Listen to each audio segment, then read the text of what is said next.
Bienvenidos a este nuevo vídeo de Devir TV. Estamos en la feria de Essen, en el stand de Tjong, y tengo conmigo al autor de Karvi. Hello, Torgeir, how are you? Fine, thank you. Very nice to meet you. Yeah. He is the author of the new release of Tjong, the new one this year. It's a Euro game based on Viking era, but I think it's very special and we're going to discover it with him, with the author, so that's pretty cool. I think it's your first game. Yeah, first this one. So are you happy? I'm very happy. The mechanics was my idea, but after the art came on and showing the visuals on both the box and the map, it's just it looks gorgeous. Because the box looks gorgeous. It's also in the background. Yes, So. the background as well. No, but the box really catches the eye. Yeah. Turn. And the ship. And the ship. Looks great. But from the beginning, you wanted to do a game about your land and your culture? Yeah, Viking is part of my history, so that's where I started to create this game. I wanted to make a game about history, and there are a lot of Viking games, but most of them are about raiding and with axes and brutal and all that.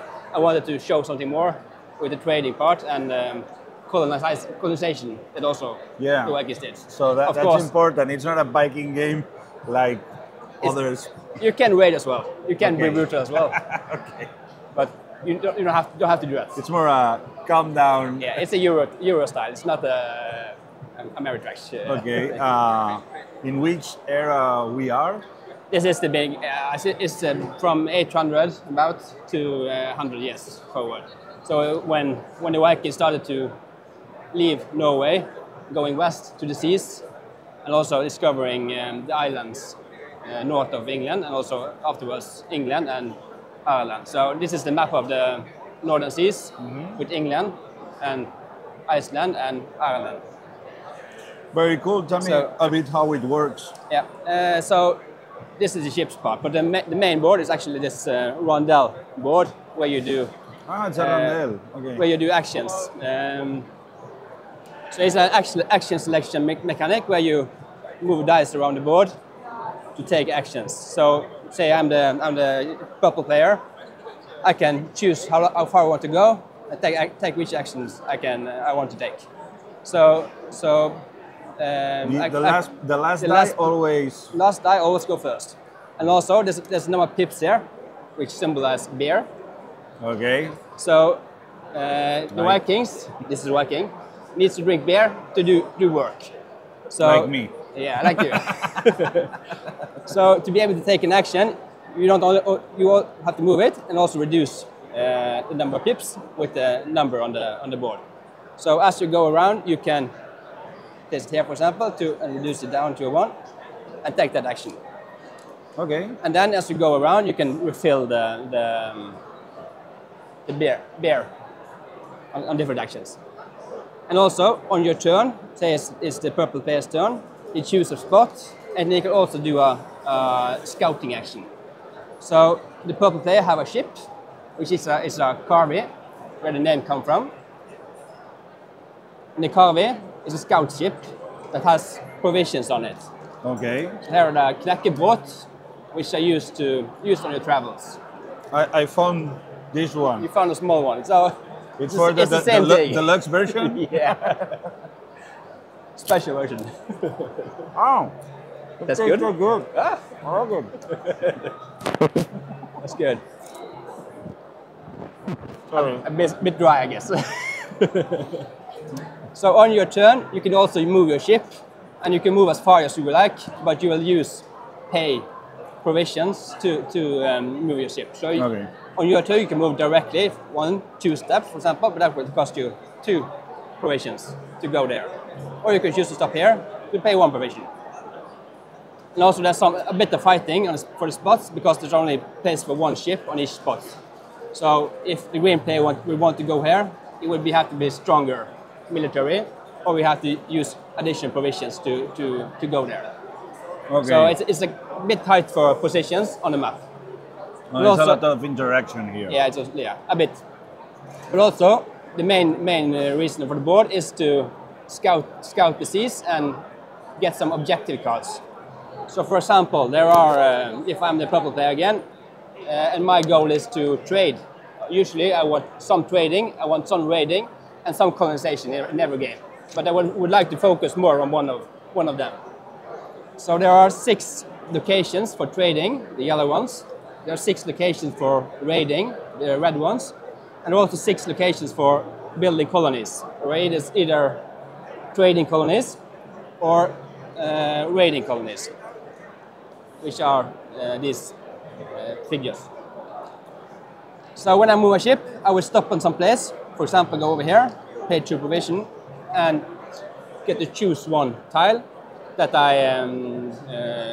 it's an objective that I'll search. Okay. Which I can take later. So just taking the objective now, I will not pay anything, but I will put it aside for later, where I can trade with that tile. In addition, instead, I could go to a raiding spot, for example here, do the same, choose one raiding location at that tile, and take this one, put it aside for later, and I can raid it later. And it gives you resources as well. Yeah. Okay. When you do a raiding action later, you will get resources, but then you will have to have sufficient strength. Okay. So depends on your strength. Yeah. So there are numbers behind here. These are 18, more costly one. There's the most expensive one. There's a 2 strength here, which is the cheapest one. Okay. So say on my turn, it's the second round or something. I would first go here to get some warriors. I will want to raid him. I will take this one. I get 2 warriors, which I put on my ship. Okay. So now I have a ship with a strength of 2, which is enough to take this one. So later, when I want to take the raid action, I can raid this one. I have enough strength, and I get the bonus on the behind. And also some cost. But to do the raid action, you have to have the token before. Yeah, or you can move your ship before you move the dice. Okay. So you can do it in the same turn. But usually you will take some objective you can take in the future, and just to have some options to yeah. So this is the ship action, and also you can do the building action, which is quite simple. Place the ship here and build something. Get the points. Get 3 points immediately. It costs nothing to build a colony, but you only have 1 in the beginning, 1 of each. Okay. You have one trading colony and 1 raiding colony that you could place there. So you cannot build everywhere in the beginning. So this is the trading actions, and these are all 3 actions that are on the board, with some exceptions here, which are better locations. They give you a tile as well. Yeah, as well. So these are locked in the beginning. You will have to find a map to be able to search this area and also this area. So in the beginning of the game, all the white ones are available for searching. So players will go around the map, take a different objective, a little bit fighting, and but it's not very much fighting. Yeah, the only thing that happens when you fight is you move them away. But how we fight, you say? When you fight, if that player will want to go, if purple player will want to go there, to take that tile, he will have to check his board. I have a 2 strength ship with 2 soldiers. The green one have 1 strength, 1 soldier. So I have more strength than him. I win the fight. I go over here, he goes away. I get to choose where he goes. So here he can move back there, for example. Okay. If I we will just have more... push him away. Okay. But if it's the other way around, he wanted to go here, he has less strength than me, then he will have to pay 1 more provision to be able to move me away. Oh, okay. So it's some interaction, but it's not very mean. It's not brutally hard to do that. Very good. So, and all those cards, for example? Yeah, but these are the main board. So also, going back to this one, what you do here, you go around the track. There are some locations where you gain resources. Take silver, take fur, resources. Take soldiers. Okay. Take better soldiers. And you get a trade. So this action here, for example, These are the same, but this is more costly because it costs two beer to go here. But this is later in the move. So you can, for example, choose to go here, but then you will go afterwards in turn order compared to these ones. So it's a bit of juggling. Do I want to jump ahead, or do I want to take this one and go before that one? That's a part of the decision. How far should I go, and which action should I take? So these two actions interact with these cards. So go here to take a yellow one, which you already have beside your ship, and take that. Your board. Yeah, take it to board. One important thing about the board is some kind of engine building here. So as you take the trading actions, you will build up. Should I show it here? I can show the new board. You will build up with different resources. Yeah, different trading spaces. Okay. Which means that you get better permanent effects. So I discussed the map before. If you go here, you will have 2 more available colonies that you can build on the board. Okay. And also, going up here, you will have access to the map. You have the map. So you can explore both areas here. And in addition, very important is how much pips you get on the die. Because when you go here, you will eventually lose all your beer. You have no beer left, and the workers would not like to work anymore. So you have to refill the beer. So when you go down here, for example, that's a refill action. So if in the beginning of the game, you will get +2 beer by going here. As you go up on this track, you will instead get +4 or 5, which make it a lot easier to move around the board. Okay. So this is the trading part, and the raiding part works the same almost. They are placed here. You get more resources, more food when you go there, isn't it? Yeah, more beer.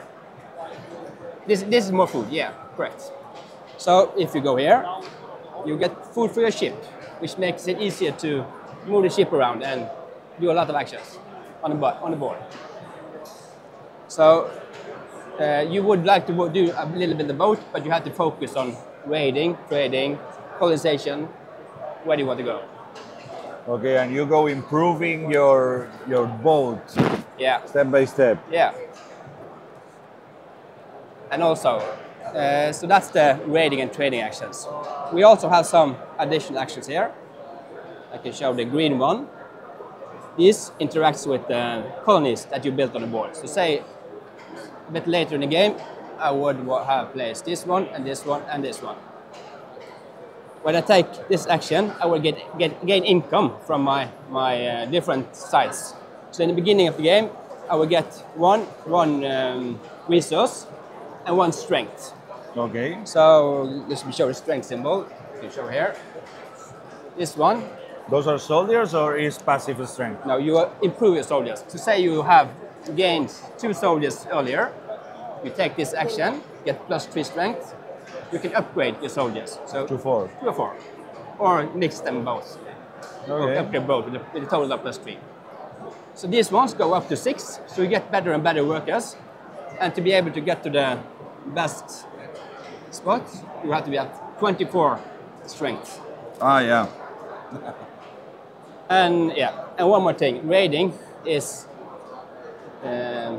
difficult because you get losses. You get losses, okay. So this simple one, you get 2 losses, which means flip 1 soldier to the wounded side.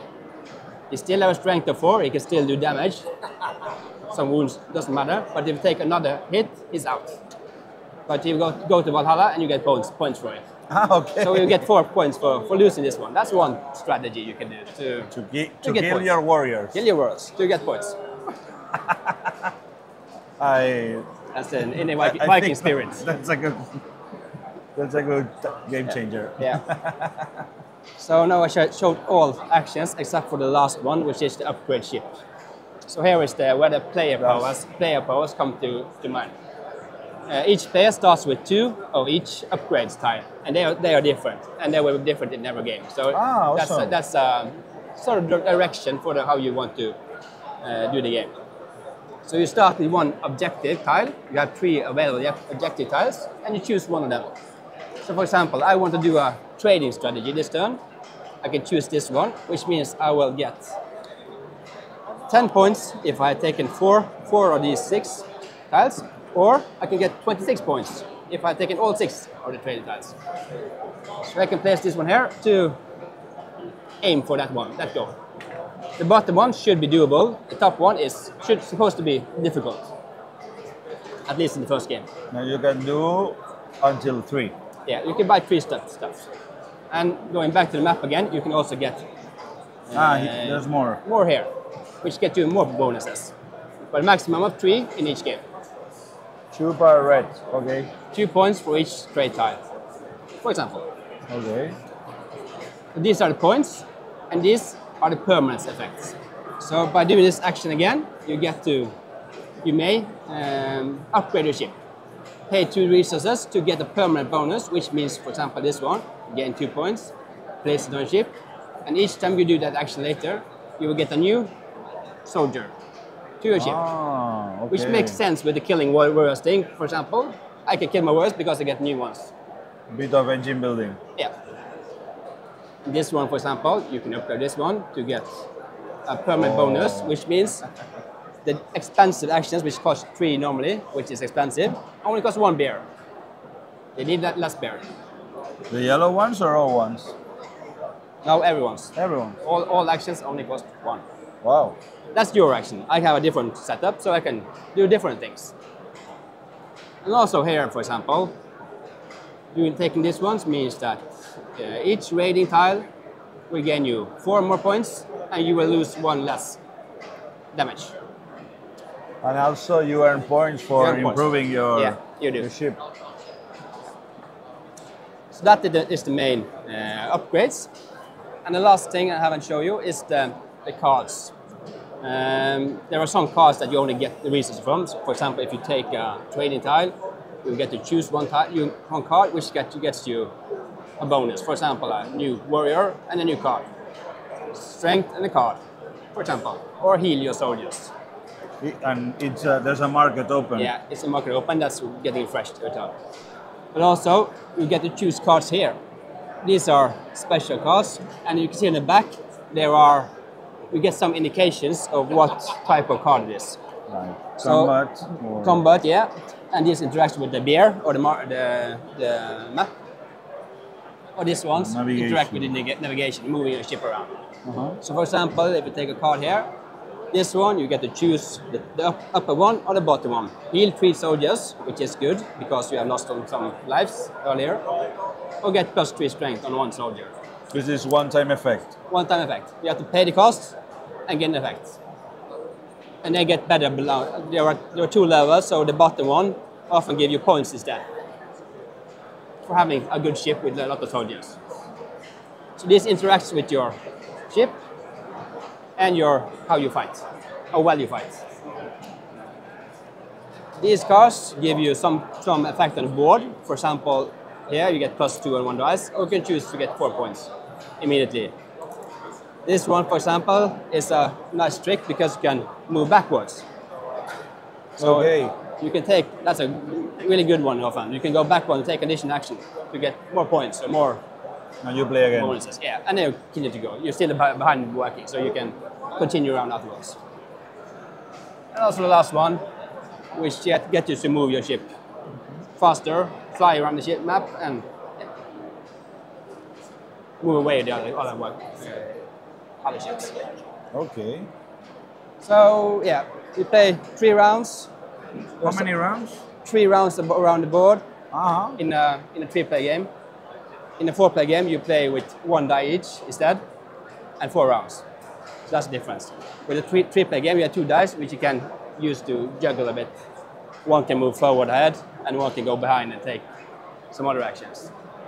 Okay, so one player can finish before the others? One player can choose to go directly over here, for example. But anyway, you have to wait for the other players to catch him up. That's not a good move. Yeah. He wouldn't do that. It's not. But it is a tough decision to decide how far should I go to take the action I want. Do I dare to wait, or can the other player take that action that I really want? It's a tight game. It's supposed to be a tight game.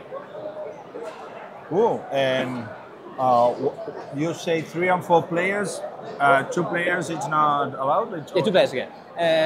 The only difference dupla game is that there are some spots that are blocked. So you have some blocking tokens that you place on the board to block some actions. Okay. Typical worker placement. Yeah. So 2 players also work very well. And how long it takes, more or less? I say 30 to 40 minutes per player. 40 minutes per player? Yeah. So I play in 1.5 hours usually with a 3-player game. I've played it before. First time is always a bit more.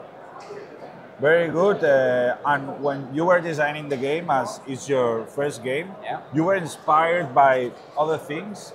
You were trying to achieve something special? Yeah, I was inspired by some Viking books that tells a lot about how the Vikings discovered new lands and settled down. And I know there's some bad things about that as well. Those were those times, but it was something I wanted to show people that it wasn't all about raiding. They also settled down and made colonies, And what makes you feel that your first game is here at Spiel with everything, people playing? That was great, yeah. Yeah? A lot of players. To watch players playing the game, it's such a great feeling. And what they say about it? I think a lot of people liking it, so it seems it's well received. It feels, I haven't played yet, but it feels like a pleasant Euro game. Not that hard, but with a strategy. Yeah, it's a Euro game. There's not much luck. We have dice, but you never roll them. There's a tight economy, so you will have to make tough decisions. And there are bitter competitions for spots, but it's a friendly competition. You are moving them away, but you will never lose something. I will never attack you. It's not. It's not a super negative, super mean. No, not supposed to be. That's not my style of game. Okay. So it's a Euro, classic Euro. Classic Euro. Perfect. So, what kind of players do you think that will enjoy it the most? Players enjoy classic Euros. Euros. A lot of interaction with the dice. That's a lot of juggling for spots, and therefore a lot of tough decisions to make on this board, and also a lot of tough decisions to make where you are moving your ship. Should I go for more raiding things? Should I go for more trading things? You will never have enough provisions to do everything. You will never have enough beer to do everything, or time. So going up the tracks is an aim of the game. And also due to the different objectives and different setups here, and also which car you draw, the game is very variable. So you will never play the same game twice. And also, if you are used to the game, you can switch the boards. You have a different setup here on the back side.